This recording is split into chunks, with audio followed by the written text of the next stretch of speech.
this life, I told you that the big fish was in the house and outside waiting for us to ensure and talk to people about peace and the need of peace in Imo State.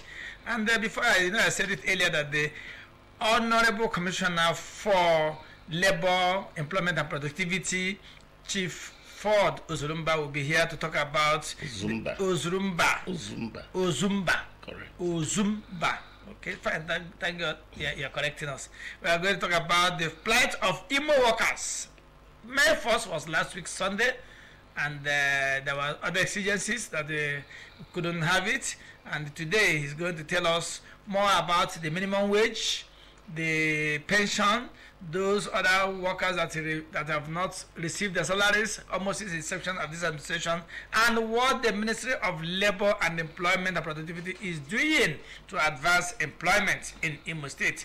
And well, fortunately and unfortunately, I called the labor leaders to come and face the commissioner, because all we have been told that nobody's being paid, but none of the labor leaders agreed to come to face the commissioner. We don't know whether they're telling lies or what. They could have come here to tell the public and their co-workers what they're doing to ensure that they're having good things for the government. So I have the honor and privilege to introduce the Honorable Commissioner for Labor, Productivity and Employment, Chief Ford Ozumba. Chief, you're welcome to NTA 60 Minutes Live. Thank you very much. Yes, let me start this way. You are the first commissioner to have this office, Labor, Productivity and Employment. All these were fused in other ministries before now. So why the choice of a public relation manager, an expert, to hold this job, and how have you been doing it? Let's start from there. Thank you very much. And like you pointed out, it's a virgin ministry, and I happen to have the privilege of being appointed by the grace of His Excellency, Distinguished Senator Hope Uzodinma, as the first commissioner to preside over that challenging ministry. You know, when you say any ministry that includes labor, of course, must be challenging. Must be challenging, yeah. So that's our primary assignment, to create a robust relationship between labor and the government. And I must tell you that that's my first achievement. I think to a very considerable extent I've succeeded in doing that. When you said they didn't turn up to come and face me, it's not true. They're personal, they're my friends. One issue or the other might have cropped up, they won't willingly not turn up today, because we meet in my office virtually on a day-to-day basis and we'll talk. And I must tell you, rather than government being a problem, at times I take it upon myself to resolve these problems between the labor leaders themselves, and they build that level of confidence in me. So we are doing well. Okay. Well, since you've been able to hope for them that maybe that because of the exigency, that's why they did not come. Well, I take it upon what as you said, because there's nothing to counter it. So, sir, now the issue is minimum wage was approved by the presidency as a law in Nigeria, and Imo State is listed as one of the states that minimum wage is yet to be implemented. Is that true? Well, the more you look at times, the less you see. I don't want to bring into focus what the type of game they play in some states, but if you approve minimum wage and you are not paying minimum wage, are they the same thing? Let me explain this to you. I just came back from an assignment some time ago from Kogi State, and what they pay in Kogi State and Kogi State is not 30% of what we pay in Imo State. But that's not an excuse. Have you paid minimum wage? That's not an excuse. If you remember, this government came in amidst debilitating crisis. It came in amidst NSAS, Wahala, from NSAS to COVID, from COVID to the present insecurity challenges. Therefore, any government that's what it must prioritize its needs and attend to them segmentally. I tell you, number one achievement the government of Hope Uzodinma has done in with the workers in Imo State, before I go to list other things, is that it's giving people peace of mind, giving the workers peace of mind. Before then, I know too well, because I'm married to a very senior civil servant, that every day they go to work, they come back, fidgeting that they might be sacked the next day. That was the environment created of insecurity of job. People were scared. But now, every worker walks into his office confident that nothing is happening, that for one basic thing, he is assured, as long as he didn't commit any crime, that he has his job. The Honorable Commissioner, you're the public relations manager. Absolutely. I know you very well. Absolutely. But we have issues here. And I'm going to... Yes, I know you will. Issues. Let me address them one by one. Yes, because what I want to find out, you mentioned something. I said the rest of mind of the worker, does it exclude his salary, promotion, and the payment of minimum wage? This state pays salaries. This state pays salaries. If there are one or two people, as a result of the fraud that existed in the system. Okay, let's go to the pension, because you mentioned it a couple of times. You live close to my house. There's a grade level 5 officer in pensions board that lives close to us. He has 2 wives. He bought 2 brand new cars for the wives. He has over 5 3-story buildings in Owerri. He works in pension as a grade level. He worked in pensions as the grade level 5 officer. Mm-hmm. What do you think was happening? They captured people who died in 1967, people who died in 1970, and they are still apparently paying salaries to them. But the salaries, where it ends up in their pockets, private pockets. So His Excellency has appointed a very disciplined person, military officer, to superintend over pensions board. And having company, you have to work out your strategy, audit the system, because the system is prone to fraud, class fraud. You can't allow the government to continue hemorrhaging under the name of paying pensioners. It has to, look at this system, sort out the issues in the system, find out those who are genuine pensioners, and those who are not pensioners at all, those workers constitute themselves as pensioners and collecting their pensions. This has been going on massively in Imo State for a very long time, and it's time to rid the system of that. And that's what's going on. They're working on the system. As soon as they're through with the system, every person. Meanwhile, pensioners are being paid their pensions. Meanwhile, I won't say there are 1 or 2 or 3 people who have not been captured. Yes, I agree, but they will be captured and they will be paid. This issue of capture, whatever name is called, or verification, during I'm not talking of verification. Okay. I mean, for the system, the work they are going, capturing are used in a loose term to isolate those who are not due, those who are late, and those who should get. Okay, the Honorable Commissioner, I and you worked for civil service. Yes. Before we got public retired. Service. Public service before we retired. I didn't retire. Okay. I left public service. Okay. For the corporates. Okay, but I retired from NTV. Yes. After receiving my pension, I got what they call gratuity. Yes.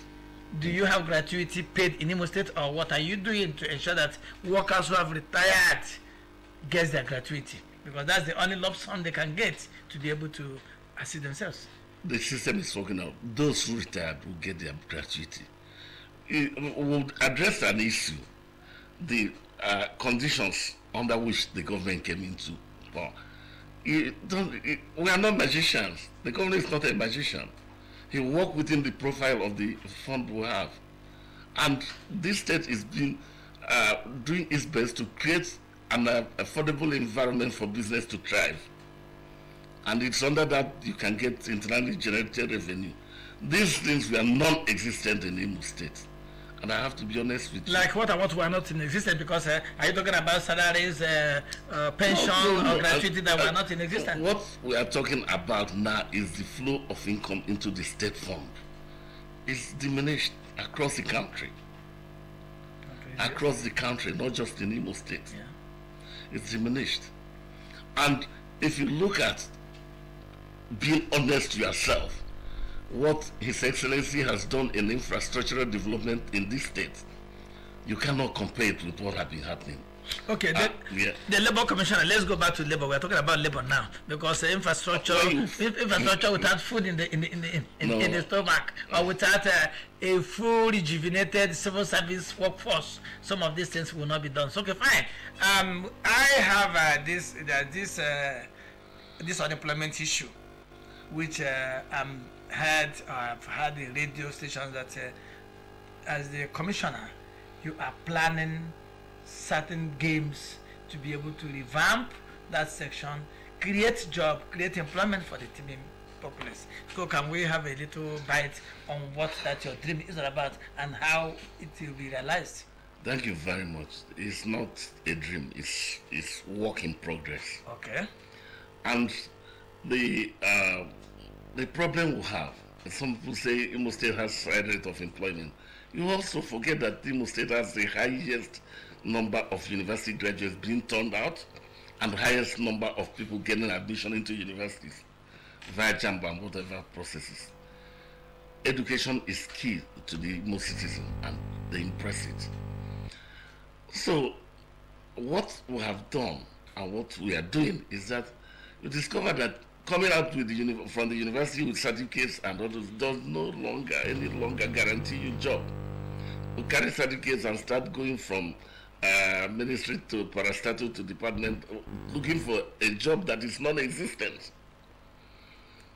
And we don't want to do what other people did in the past. Whenever I make reference, we don't want to create a fraudulent system whereby suddenly you announce vacancies and this. You remember when the Rochas administration was, when the Ike Hakim administration was going, so they employed 10,000 people. No job schedule, nothing. They poured them into the system. When the Rochas administration was going, they did the same thing. And when the next governor comes in, he will cancel that. This thing. It's not dismiss, I will cancel that scheme. The other one will cancel. But a good number of them found themselves through hook and crook into the system. They are there. They are all the people you call workers. Some of them don't have files in the system. Some of them don't have. When some of these people come and say, "Oh, we have a letter of appointment," they say, "Oh, you will salary for 3 years." They say, "Okay, bring your letter of appointment." You bring this letter of appointment. It's dated 2020. I checked 2020 and I have so many of them on my table. You know, incongruencies, inconsistencies. Okay, sir. Yes, sir. I'm coming. Let me talk about the job. Our time is fast running. The job creation. Yes, job creation. And the that's what I'm vision going we're talking now. about. Exactly. I've already established the fact that having a does not guarantee you job. Now, what we are trying to do is to bring people with requisite skills and competencies to be relevant in a world that is digitally inclined and to contribute not only to empowering themselves but empowering the society. On Tuesday 10th, we are starting the first Imo Entrepreneurial Innovation and Artisan Fair. It's a technical exhibition. And Imo State has over 18,000 artisans practicing their trade. And these artisans will come to exhibit what they are doing. And we are inviting schools, we are inviting universities, we are inviting polytechnics to bring their students to come and look at the skills available for people. And we're also working with the banking sector to see whether we can procure some fund for the artisans and so that they can expand their trade, incorporate other young people who are out of school. I attended the graduation recently of Innocent School where they graduated 100 mechanics trained by Innocent and equipped with the latest German fault detecting Imo citizens. 100 of them. I received them. and they've been deployed to what we call cluster. The NANTA has taken over the National Association of Mechanics and has taken over those people attached to experienced mechanics, where they bring in the technology they have, while the man brings in experience. And by the time he does his attachment for 6 months or thereabout, he will be set to be on his own. And it's not a situation you carry your vehicle and go and somebody starts knocking the thing. So we intend to move out over 2,000 people. And you know again that recently during the Imo Stakeholders Forum, Chief Staneke announced that he's setting up the digital hub in Imo State, and that's located in my ministry. And that's taken about 2,000 Imo youths. Yes, the Honorable Commissioner, I'm sorry I got to cut you short. You have a good story to tell because time is not our favor. Maybe maybe next week, since the fair is going to start on the 10th. Yes. I think I will bring you back here next week Saturday so that we'll have more time. I'm available to anytime. talk much about it. I'm So, available. Chief, So you know that. Chief Ozumba Ford. Correct. Thank you for coming on 60 Minutes Live. Thank you. Thank you. And I will promise to assist you here to, when you do that exhibition, we'll play the jingle of the most outstanding ones so that people can see them that even outside the shores of this nation. And as we are talking now, those in the US are watching this program through YouTube and Facebook, and it's over the world. So those talented ones will be able to bring them here so that people over there can see them. It will be a market for us all. So, sir, thank you for coming to 60 Thank you Minutes for the Live. wonderful offer. I will also invite you to take a stand. Bring your stand. The NTA should come and take it. Fine, that will be a good one. Yes, and this will be better. So, thank you. And then next, immediately after this, we're going to have a veteran politician and activist, a radio person who has now turned into a politics. I'm talking about Nosongpa. Let us find out why he wants to leave activism to go to politics. That'll be after this time out.